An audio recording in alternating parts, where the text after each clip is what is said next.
നമ്മൾ കക്കടംപൊയിൽ പോയൊരു വീഡിയോ ഇട്ടിട്ടുണ്ടായിരുന്നു. ആ കക്കടംപൊയിൽ പോയ അന്ന് തന്നെ നമ്മൾ ആട്യംപാറയും കൂടെ പോയിട്ടുണ്ടായിരുന്നു. കക്കടംപൊയിൽ നിന്ന് വലിയ ദൂരമില്ല ആട്യംപാറയിലേക്ക്. അപ്പോൾ അതുകൊണ്ട് നമ്മൾ അവിടെയും കൂടെ ഒന്ന് പോകാമെന്ന് വിചാരിച്ചിട്ടുണ്ടായിരുന്നു. അപ്പോൾ അവിടെ ചെന്ന് ടിക്കറ്റ് എടുത്തതിന് ശേഷം ആദ്യം കണ്ട കാഴ്ച ഇതായിരുന്നു. അപ്പോൾ ഒന്നും നോക്കിയില്ല, അതിൽ നിന്നൊക്കെ ഒന്ന് ഓരോന്നെടുത്ത് ടേസ്റ്റ് ചെയ്തു. പിന്നെ ടിക്കറ്റ് എടുത്ത് അതിനുള്ളിലേക്ക് പ്രവേശിക്കുകയാണ് ചെയ്തത്. കുറച്ചധികം നമുക്ക് അതിൻ്റെ ഉള്ളിലേക്ക് നടക്കാനുണ്ട് കേട്ടോ. കുറച്ച് ദൂരം നമുക്ക് അതിലെ ഉള്ളിലേക്ക് നടന്നെത്താനുണ്ട്. ആദ്യ സമയത്തൊക്കെ ഞാൻ ആദ്യം ഒരുപാട് മുന്നേ പോയതായിരുന്നു. ആ സമയത്തൊന്നും അവിടെ ഇങ്ങനെയൊന്നും ഉണ്ടായിരുന്നില്ല.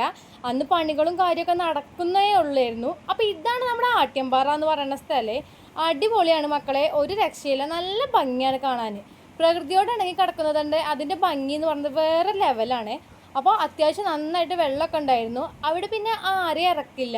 ആദ്യമൊക്കെ ഞാൻ പോയ സമയങ്ങളിലൊക്കെ അവിടെ ഇറങ്ങി കുളിക്കാനൊക്കെ ഉള്ള സജ്ജീകരണങ്ങൾ ഉണ്ടായിരുന്നു. പക്ഷെ ഇപ്പോൾ അവിടെ ഇപ്പോഴത്തെ കണക്ക് പ്രകാരം ഇപ്പോൾ 22 പേരവിടെ മരിച്ചിട്ടുണ്ട് എന്നാണ് പറയുന്നത്.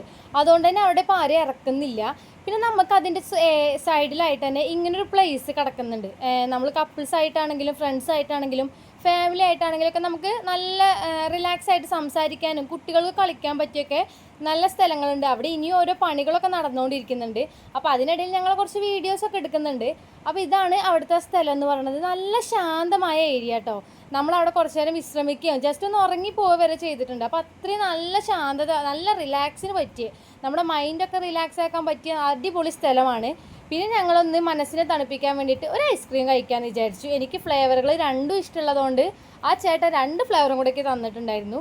അത് കഴിഞ്ഞ് ഞങ്ങൾ അവിടെ പവർ ഹൗസ് ഉണ്ട് എന്ന് പറഞ്ഞു. ആദ്യം അവിടെ ഒരു തുരങ്കം ഉണ്ടായിരുന്നു. ഇപ്പോൾ ആ തുരങ്കത്തിലേക്കൊന്നും നമ്മളെ പ്രവേശിക്കാൻ സാധിക്കില്ല. അപ്പോൾ ഇപ്പോൾ അവിടെ പവർ ഹൗസ് കാണാനുള്ളൊരു അനുമതി നമുക്ക് ഉണ്ട്.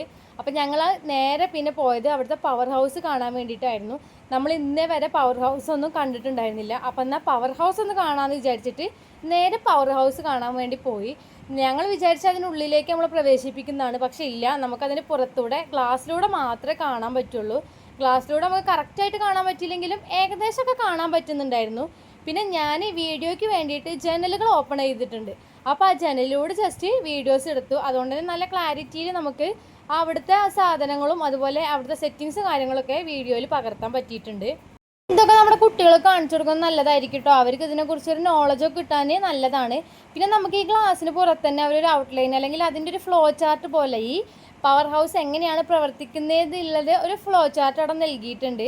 അതുപോലെ തന്നെ ഈ പവർ ഹൗസിൻ്റെ തൊട്ടപ്പുറത്തായിട്ട് കുട്ടികൾക്കൊക്കെ ഇരിക്കാൻ പറ്റിയ ഒരു ചെറിയ പാർക്കും വരുന്നുണ്ട്. അവിടെ ഊഞ്ഞാലുകളും മറ്റൊക്കെ അവൈലബിൾ ആണ്. അപ്പോൾ ഇന്നത്തെ വീഡിയോ അവസാനിക്കുന്നു. ഇഷ്ടപ്പെടുകയാണെങ്കിൽ ലൈക്ക്, ഷെയർ, സബ്സ്ക്രൈബ്